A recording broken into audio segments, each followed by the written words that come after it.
ನಮಸ್ಕಾರ. ರಿವ್ಯೂ ಚಾನಲ್ಗೆ ಸ್ವಾಗತ. ನಾನು ಸೌಖ್ಯ ಗಾಂವ್ಕರ್. ಸಿದ್ದರಾಮಯ್ಯ ಊಹಿಸಲಾರದಂತ ಕುರ್ಚಿ ಶಾಕ್ ಕೊಟ್ಟಿದೆಯಾ ಹೈಕಮಾಂಡ್? ಬ್ಯಾಕ್ ಟು ಬ್ಯಾಕ್ ಇದಕ್ಕೆ ಸಂಬಂಧಪಟ್ಟ ಸುದ್ದಿಗಳು ಬರ್ತಾ ಇದ್ದಾವೆ. ಈಗ ಅಸಲಿ ಸೀಕ್ರೆಟ್ ಸಿಡಿತಾ ಇದೆ ನೋಡಿ.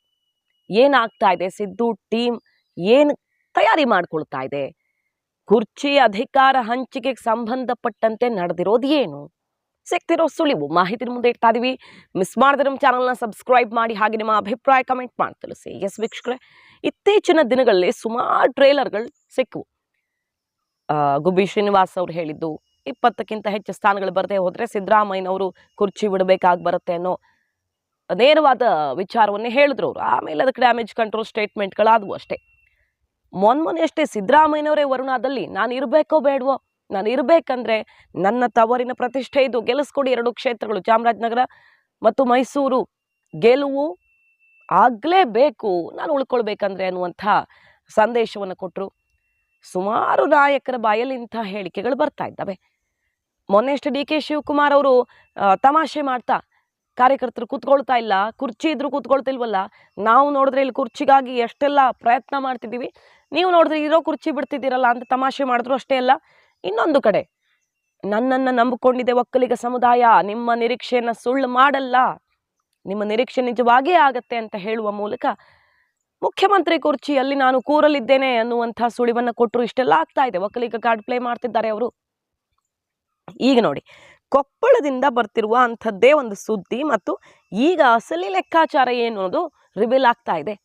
ಕೊಪ್ಪಳದಲ್ಲಿ ಇಕ್ಬಾಲ್ ಅನ್ಸಾರಿ ಅವರು, ಮಾಜಿ ಸಚಿವ, ಸಿದ್ದರಾಮಯ್ಯ ಪರಮಾಪ್ತ ನಾಯಕನೂ ಆಗಿರುವಂಥ ಇಕ್ಬಾಲ್ ಅನ್ಸಾರಿ, ರಾಜಶೇಖರ್ ಹಿಟ್ನಾಳ್ ಗೆಲ್ಲಲೇಬೇಕು ಅಂತ ಅವ್ರ ಪರವಾಗಿ ಪ್ರಚಾರಕ್ಕಿಳಿದ ಸಂದರ್ಭದಲ್ಲಿ ಹೇಳ್ತಾ ಹೋಗ್ತಾರೆ, ಸಿದ್ದರಾಮಯ್ಯನವರು ಮುಖ್ಯಮಂತ್ರಿಯಾಗಿ ಉಳ್ಕೊಳ್ಬೇಕಾದ್ರೆ ಕೊಪ್ಪಳ ಲೋಕಸಭಾ ಕ್ಷೇತ್ರ ಸೇರಿದಂತೆ ನಾವು ಅತಿ ಹೆಚ್ಚು ಸ್ಥಾನಗಳನ್ನು ಗೆದ್ದರೆ ಮಾತ್ರ ಸಿದ್ದರಾಮಯ್ಯನವರು ಮುಂದುವರಿತಾರೆ ಅನ್ನುವ ಹೇಳಿಕೆ ಕೊಟ್ಟು ಅಚ್ಚರಿಗೆ ಕಾರಣ ಆಗಿದ್ದಾರೆ. ಅವ್ರು ಮುಂದುವರಿಬೇಕಾ, ನಾವು ಗೆಲ್ಲಿಸ್ಕೊಡ್ಬೇಕು ಅಂತ. ಸೊ ಇನ್ನೊಂದು ಸೇರ್ಪಡೆ ಇಲ್ಲಿಷ್ಟಿಗೆ. ಅಸಲಿಗೆ ಲೆಕ್ಕಾಚಾರ ಏನು?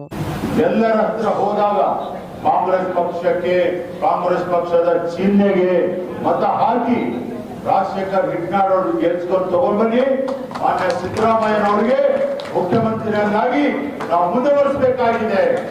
ಅವರು ಉತ್ತಮ ವ್ಯಕ್ತಿಯಾಗಿ ಇವತ್ತು ರಾಜ್ಯದಲ್ಲಿ ಎಲ್ಲ ಸಮಾಜದಕ್ಕೋಸ್ಕರ ಇವತ್ತು ಒಳ್ಳೆ ಕೆಲಸ ಮಾಡಿದ್ದಾರೆ, ಮಾಡ್ತಾ ಇದ್ದಾರೆ. ಅಂತ ವ್ಯಕ್ತಿ ಬಿಟ್ರೆ ನಮ್ಗೆ ಬೇರೆ ಯಾರು ಸಿಗೋದಿಲ್ಲ. ಅದಕ್ಕೋಸ್ಕರ ಅವ್ರನ್ನ ಮುಂದುವರಿಸಬೇಕಂದ್ರೆ ಪ್ರತಿಯೊಬ್ಬರ ಶ್ರಮ ಆಗಲೇಬೇಕಾಗಿದೆ. ತಾವೆಲ್ಲರೂ ನನಗೆ ಮಾತನಾಡಲಿಕ್ಕೆ ಅವಕಾಶ ಕೊಟ್ಟದಕ್ಕೋಸ್ಕರ ತಮ್ಮೆಲ್ಲರಿಗೆ ಧನ್ಯವಾದ. ದಕ್ಷಿಣಕ್ಕಿಂತ ಹೆಚ್ಚು ಉತ್ತರದಲ್ಲಿ, ಉತ್ತರ ಕರ್ನಾಟಕ ಭಾಗದಲ್ಲಿ ಸಿದ್ದರಾಮಯ್ಯನವರ ಪರವಾದ ಒಂದು ಅಲೆ ಇದೆ. ಸಿದ್ದರಾಮಯ್ಯ ಮಾಸ್ ಲೀಡರ್ ಆಗಿ ಅಲ್ಲಿ ಜನಕ್ಕೆ ಹತ್ತಿರವಾಗಿದ್ದಾರೆ. 23 ಚುನಾವಣೆಯಲ್ಲೂ ಅಷ್ಟೇ ಡಿ ಕೆ ಶಿವಕುಮಾರ್ ಅವರು ಈಗ ಮುಖ್ಯಮಂತ್ರಿ ಕುರ್ಚಿ ಪಟ್ಟು ಹಿಡಿದಿರೋದು ಯಾಕೆ? ಯಾವ ಸ್ಥಿತಿಲಿತ್ತು ಕಾಂಗ್ರೆಸ್? ನಾನು ಅಧ್ಯಕ್ಷ ಸ್ಥಾನ ತಗೊಂಡಾಗ ನೈತಿಕ ಹೊಣೆ ಹೊತ್ತು ದಿನೇಶ್ ಗುಂಡೂರಾವ್ ಅವರು ಹೆಜ್ಜೆ ಹಿಂದಕ್ಕಿಟ್ರು, ಬೇಡ ನನಗೆ. ದೊಡ್ಡ ಮಟ್ಟದ ಮುಖಭಂಗ ಆಯಿತು ಕಾಂಗ್ರೆಸ್ಗೆ, ನೆಲಕಚ್ಚಿತ್ತು, ದೇಶವ್ಯಾಪಿ ನೆಲಕಚ್ಚಿ ಕರ್ನಾಟಕದಲ್ಲೂ ಪೆಟ್ಟು ಬಿದ್ದು ಯಾವ ಸ್ಥಿತಿಯಲ್ಲಿದ್ದ ಕಾಂಗ್ರೆಸ್ಸನ್ನು ಎಲ್ಲಿಗೆ ತಂದೆ ನಾನು, ಯಾವ ರೀತಿ ಬಲ ತುಂಬಿದೆ ಅನ್ನುವಂಥ ವಿಚಾರವನ್ನೇ ಹೈಕಮಾಂಡ್ ಮುಂದೆ ಇಟ್ಟು ಕುರ್ಚಿ ನನಗೆ ಮುಂದಿನ ದಿನಗಳಲ್ಲಿ ಬೇಕೇ ಬೇಕು ಅಂತ ದಾಳ ಉರುಳಿಸಿದ್ದಾರೆ. ಆ ಅಧಿಕಾರ ಹಂಚಿಕೆ ಆಗಿರೋದ್ರ ಬಗ್ಗೆ ಬಹಳಷ್ಟು ದಿನಗಳಿಂದ, ಡೇ 1ನಿಂದಾನೇ, ಸರ್ಕಾರ ಬಂದಾಗ್ನಿಂದಾನೇ ಸುದ್ದಿ ಇದೆ ಅಲ್ವಾ. ಈಗ ಸಿದ್ದರಾಮಯ್ಯ ಬಣ ಏನು ಮಾಡಬೇಕು? ಲೋಕಸಭಾ ಚುನಾವಣೆಯಲ್ಲಿ ಅಸಲಿಗೆ ಯಾರ ಪರವಾಗಿದೆ ಅಲ್ಲೇ ಕಾಂಗ್ರೆಸ್ಗೆ ಓಟ್ ಬೀಳುತ್ತೆ ಅಂದ್ರೆ ಅದು ಯಾರ ಹೆಸರಲ್ಲಿ ಅನ್ನೋದನ್ನು ಸಾಬೀತು ಮಾಡಬೇಕು. ಸಿದ್ದರಾಮಯ್ಯ ನಾಯಕತ್ವದಲ್ಲಿ, ಅವ್ರ ಮುಖ್ಯಮಂತ್ರಿ, ಸೊ ಅವರ ನಾಯಕತ್ವದಲ್ಲಿ ಎಲೆಕ್ಷನ್ಗೆ ಹೋಗಿ ನಾವು ಏನು ಮಾಡಿದ್ವಿ ಅನ್ನೋದನ್ನು ಸಾಬೀತು ಮಾಡಲೇಬೇಕಾದ ಅನಿವಾರ್ಯತೆ ಇದೆ. ಇಲ್ಲ ಕುರ್ಚಿ ಶೇಕ್ ಆಗುತ್ತೆ ಅನ್ನೋದನ್ನು ಅವ್ರು ಆಪ್ತರೇ ಹೇಳ್ತಿದ್ದಾರೆ. ಉತ್ತರ ಕರ್ನಾಟಕ ಭಾಗದಲ್ಲಿ ಸಿದ್ದರಾಮಯ್ಯನವರು ಉಳ್ಕೊಳ್ಬೇಕಂದ್ರೆ ಓಟ್ ಹಾಕಿ ಅನ್ನೋದು ಎಲ್ಲ ಕಡೆಗಳಲ್ಲೂ ಅಸ್ತ್ರ ಪ್ರಯೋಗ ಆಗ್ತಿದೆ. ಭಾವನಾತ್ಮಕವಾಗಿ ಹಲವು ಕ್ಷೇತ್ರಗಳಲ್ಲಿ ಸಿದ್ದರಾಮಯ್ಯನವರು ಕನೆಕ್ಟ್ ಆಗ್ತಾರೆ ಜನಕ್ಕೆ. ಅವರ ಪರವಾಗಿ ಒಂದು ವೇವ್ ಇದೆ, ಅದು ಮತವಾಗಿ ಕನ್ವರ್ಟ್ ಆಗಬೇಕು ಅನ್ನೋ ಪ್ರಯತ್ನ ಜೋರಾಗಿದೆ. ಸಿದ್ದರಾಮಯ್ಯನವರನ್ನ ಉಳಿಸ್ಕೊಳ್ಳೋಣ ನಾವು ಅಂತ ಓಪನ್ ಆಗಿ ಹೇಳ್ಕೊಳ್ಳೋಕೆ ಶುರು ಮಾಡಿಬಿಟ್ಟಿದ್ದಾರೆ. ಇದು ಅವರ ಕುರ್ಚಿ ಅಳಿವು ಉಳಿವಿನ ಪ್ರಶ್ನೆ ಅಂತ. ನಾಳೆ ಎಲೆಕ್ಷನ್ ಆದಮೇಲೆ ಎಷ್ಟು ಸೀಟ್ಸ್ ಬರುತ್ತೆ ಅನ್ನೋದ್ರ ಮೇಲೆ ಹೈಕಮಾಂಡ್ ಕೂಡ ಯಾರ ಪರವಾಗಿ ಹೆಚ್ಚು ಮತಗಳು ಬಂದವು, ಯಾರ ಕಾರಣದಿಂದಾಗಿ ಪಕ್ಷಕ್ಕೆ ಹೆಚ್ಚು ಸೀಟ್ಸ್ ಬಂತು ಅಂತ ಲೆಕ್ಕ ತೆಗೆದ್ರೆ ಸಿದ್ದರಾಮಯ್ಯ ಪರವಾದ ಅಲೆ ಭಾವನಾತ್ಮಕವಾಗಿ ನಾವು ಪ್ರಯೋಗಿಸಿದ ಅಸ್ತ್ರ ಅವರನ್ನು CM ಆಗಿ ಮುಂದುವರಿಸಬೇಕು ಅನ್ನುವಂಥ ಇಚ್ಛೆ ಇಷ್ಟು ಸೀಟ್ಸ್ ಬರೋ ಥರ ಮಾಡಿದೆ ಅನ್ನುವಂಥ ಲೆಕ್ಕವನ್ನು ಕೊಡಬಹುದು. ಗ್ರೌಂಡ್ ರಿಪೋರ್ಟ್ ತೆಗೆದ್ರೆ ಹೈಕಮಾಂಡ್ ಅದೊಂದು ಲೆಕ್ಕ ಸಿಗಬೇಕು. ಸಿದ್ದರಾಮಯ್ಯನವರ ಪರವಾಗಿ ಕೂಗು ಎದ್ದಿದ್ದಕ್ಕೆ ನಮಗಿಷ್ಟು ಮತ ಬಂತು, ಎಷ್ಟು ಬಂತು ಅದು ಸಿದ್ದರಾಮಯ್ಯನವ್ರ ಕಾರಣದಿಂದ ಬಂತು ಅನ್ನೋದು ಮನವರಿಕೆ ಆಗಬೇಕು. ಅದಕ್ಕೆ ಪೂರ್ವ ತಯಾರಿ ಶುರುವಾಗಿದೆ ಮತ್ತು ಭಾವನಾತ್ಮಕವಾಗಿ ಸಿದ್ದರಾಮಯ್ಯನವ್ರನ್ನ ಕೆಳಗಿಳಿಸುವ ಪ್ರಯತ್ನ ಶುರುವಾಗಿದೆ ಅನ್ನೋದನ್ನ ಮುಂಚೆಯೇ ಹೈಕಮಾಂಡ್ ಸೂಚನೆ ಕೊಡೋಕ್ಕಿಂತ ಮುಂಚೆ, ಆ ಪ್ರಾಸೆಸ್ ಶುರುವಾಗೋಕ್ಕಿಂತ ಮುಂಚೆನೆ ಸಿದ್ದು ಬಣವೇ ಈಗ ಜನರ ಮುಂದೆ ಇಡ್ತಾ ಇದೆ. ನೋಡಿ, ಸಿದ್ದರಾಮಯ್ಯನವ್ರನ್ನ ಇಳಿಸ್ತಿದ್ದಾರೆ. ನಿಮಗೆ ಬೇಕೋ ಬೇಡವೋ, ಕಾಂಗ್ರೆಸ್ ಅಂದ್ರೆ ಕರ್ನಾಟಕದಲ್ಲಿ ಸಿದ್ದರಾಮಯ್ಯನವ್ರು ಇಲ್ಲದೆ ನೀವು ಇಮ್ಯಾಜಿನ್ ಮಾಡ್ಕೊಳ್ತೀರಾ? ಸಿದ್ದರಾಮಯ್ಯನವ್ರನ್ನ ರಾಜಕೀಯವಾಗಿ ಮುಗಿಸೋದಕ್ಕೆ ಹೊರಟಿದ್ದಾರೆ, ನೀವೇ ಈಗ ಕಾಪಾಡ್ಕೊಳ್ಬೇಕು ಅನ್ನುವಂಥ ಅಸ್ತ್ರವನ್ನ ಪ್ರಯೋಗಿಸ್ತಾ ಇರೋದು.